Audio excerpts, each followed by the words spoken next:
अभी एक नया कानून आया है। कल सुप्रीम कोर्ट के जज चंद्रचूड़ जी ने एक कानून था उसको बंद कर दिया, गुप्त चुनावी चंदा को।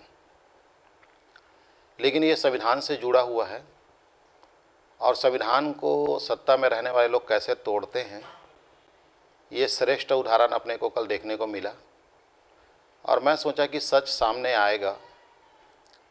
राष्ट्रीय चैनल को खंगालते रहा कि कोई तो सच बोलेगा, लेकिन सब लोग यही बोलते रहे कि नरेंद्र मोदी पे अंकुश लगेगा, बीजेपी पे अंकुश लगेगा। लेकिन मैं जब सोचा तो कानून को देखा तो मुझे लगा कि ये बीजेपी पे अंकुश नहीं लगेगा, न नरेंद्र मोदी पे अंकुश नहीं लगेगा। इसमें अंकुश लगेगा दूसरे पार्टियों पे, जो किसी भी राष्ट्रीय चैनल ने नहीं बोला।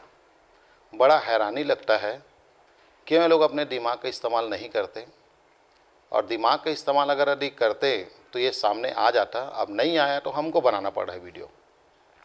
संविधान को तोड़ने का अगर कला सीखना है तो मोदी जी से सीखिए आप, क्योंकि ये जो कानून है ये 2018 से है और 2018 में ये कानून किसी ने नहीं सुना न जाना। ये कब लागू हो गई? कानून ऐसे लागू किया गया था कि कोई भी व्यक्ति कितना करोड़ों का चंदा देगा उसको उजागर करने की ज़रूरत नहीं थी।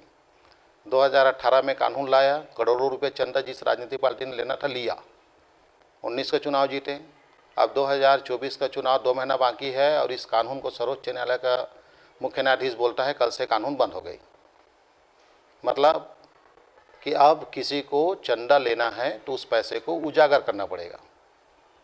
तो ये एकदम क्लियर है कि 2 महीना बाकी है चुनाव को और बीजेपी ये कानून लाया है, तो थोड़ा सा तो दिमाग का इस्तेमाल करें राष्ट्रीय चैनल वाले कि इसमें बीजेपी को अंकुश नहीं लगेगा, इसमें सिर्फ दूसरे पार्टी को अंकुश लगेगा।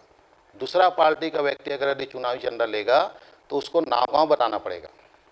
यानी इसमें सेम ईडी और सीबीआई जैसा दुरुपयोग होगा।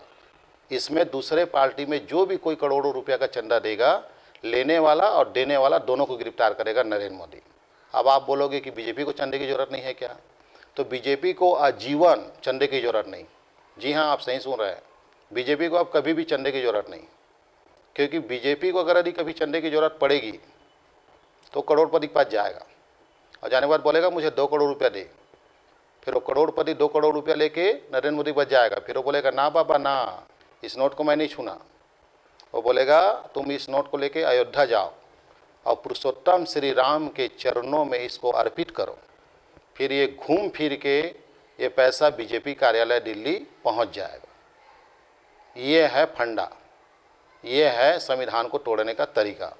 इलेक्शन कमीशन तो चंद्रचूड़ सी दुनिया भर का बोल रहे हैं। भैया मुझे ये बताओ, प्रधानमंत्री कोई भी बने, चाहे मैं बनूं, कल तुम बनो, कोई भी बनो, जब तक प्रधानमंत्री गद्दी पे रहेगा उसके अगेंस्ट कोई भी सर्वोच्च न्यायालय मुख्य न्यायाधीश फैसला नहीं सुनाता। क्योंकि आप संविधान पढ़ के देख लीजिए, राष्ट्रपति को कौन चुन रहा है? नरेंद्र मोदी। द्रौपदी मुर्मू को राष्ट्रपति किसने बनाया? नरेंद्र मोदी। वो जो चुनाव होता है ना, वह अप्रत्यक्ष होता है, जनता नहीं चुनती राष्ट्रपति को। नरेंद्र मोदी ने द्रौपदी मुर्मू को बनाया। द्रौपदी मुर्मू जो है सर्वोच्च न्यायालय के मुख्य न्यायाधीश की नियुक्ति करती है, राष्ट्रपति नियुक्त करता है सर्वोच्च न्यायालय के मुख्य न्यायाधीश को। वो कैसे बीजेपी के खिलाफ बात करेगा? तो पूरा देश भर के चैनल में एक ही चल रहा है कि अब बीजेपी पे अंकुश नहीं मेरे भाई, बीजेपी पे नहीं, अन्य पार्टी पे अंकुश लगेगा। क्योंकि बीजेपी जी जितना चंदा लेना था वो ले चुका, अब इधर आजीवन उसको चंदे की जरूरत नहीं है। राम मंदिर से सारा चंदा क्या हो जाएगा? बीजेपी में जाएगा।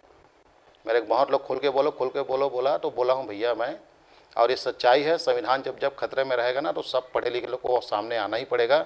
इस टाइप किसी को राजनीति से आपका संविधान को तोड़ने की जरूरत नहीं है। अगर गंदी राजनीति आप देखना है तो इसी समय आप देख सकते हैं। Thank you.